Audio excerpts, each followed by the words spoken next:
Hey everybody, how's it? Aloha, this is Geebz here, your composer here at the Decomposer Lounge. It is Friday morning. And funny enough, I woke up and it is just screaming, raging out there right now. There's a giant XL surf swell that's in right now. And so in a little later, as a matter of fact, after I render this video and pop it out, I'm going to go run up to Waimea Bay and get some drone footage there, I hope, and a couple of other places to see if these outer reefs are breaking, and I'll bring you some bomb shots of that. But the reason why I say that is because the band that I'm doing is Our Oceans. Get it? It kind of went, oh, hey, stupid.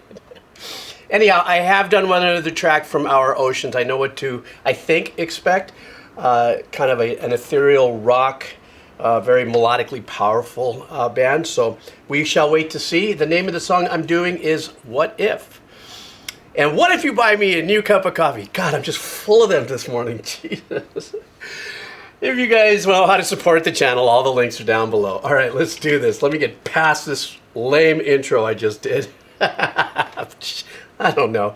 Just excited for the weekend, I think. All right. So here we go. This is from the band Our Oceans, and the name of the track is What If? All right.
I am so mesmerized by this arrangement. It is so stunning and leaning, into the prog part of rock, without a doubt. Melodically, it is just wonderful how the melody was written, that whenever these very unique chord voicings that the guitar players, is it one or two? I don't remember. I don't know if there's an overdub going there. It sounds like there most likely is, but I'm not too sure. As they're playing in kind of like a close, not quite unison, but like one guitar maybe has one triad or something, and the other guitar is filling out the rest of it with maybe another interval. I'm not too sure. But this melody is so beautifully meandering. But what I love about this in the game of tension and release with this melody is at some points it brings you back into a somber moment, and then at some points it just lifts you, and that's when these notes that are hanging out there that make you feel like you're needing to hear some kind of resolution or for it to resolve or suspending you, which musicians, you know what I'm talking about. But it's so beautiful, his voice. But I'll tell you what, I'm sorry, but that bass, and lately I've just been diving into bass. I think if I would have started off my life again and know what I know now, don't you love that with old people? I probably would have been more of a bass player, I think, because I really gravitate towards that bottom end. It's like these low strings gravitate to these lower frequencies, are these lower frequencies that lock, for me, into right here. So this sounds like, I'm going to guess it is, like this fretless bass, or these sounds and how he's gliding up and down with these kind of counter melodic bass line. Not your, I hate to say the word standard, but you know what I'm talking about, bass lines that just might follow chord changes with little passage turns around. Kind of reminds me of level 42-ish a little bit. For those of you who know who level 42 is, just go, I know.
God, so freaking cool, man. That was so badass of a track. Very ethereal, very ambient.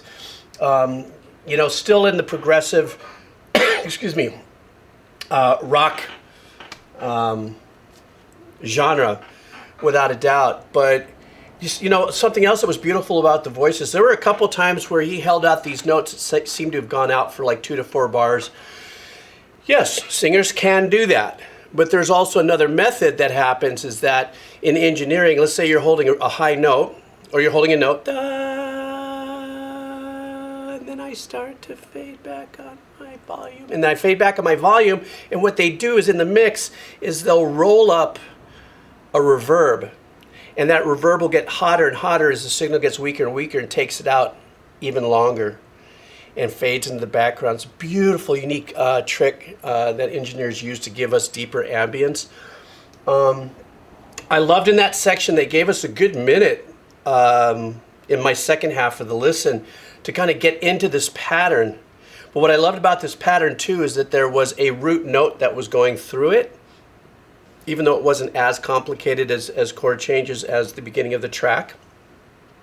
But for me, as an experience listening to this kind of work that has a lot of space to a lot of ambience, and the production and the engineering gave gave you that space to kind of glide and trip out into, is I always do look for that one constant note that might go through, you know, chord changes and stuff. And that's actually a very predominant thing that happens, because in most cases songs are written in a particular key.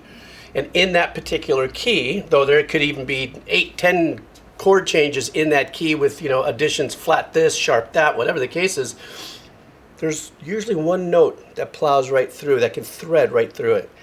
And that's what I loved about that one little section there. This was great. I'm really jazzed. Now I'm pumped to go out there and see if I can't get anything on my drone, going out there and catching some big waves and stuff. I was thinking, man, this song would go great against some of that music, but nope. I'm gonna put my own music to it. I'm kidding. I'm such a goofball. It's Friday, and I hope you guys are as lit as I am. Looking forward to the weekend and just being happy. Even if things seem pretty shitty, it's easier to be happy. Somehow, I don't know how I do it. But anyhow, that's my story and I'm sticking to it. You guys know where to go for the cup of coffee if you see so fit. Have a wonderful weekend. I'll see you guys next week. All right. All right.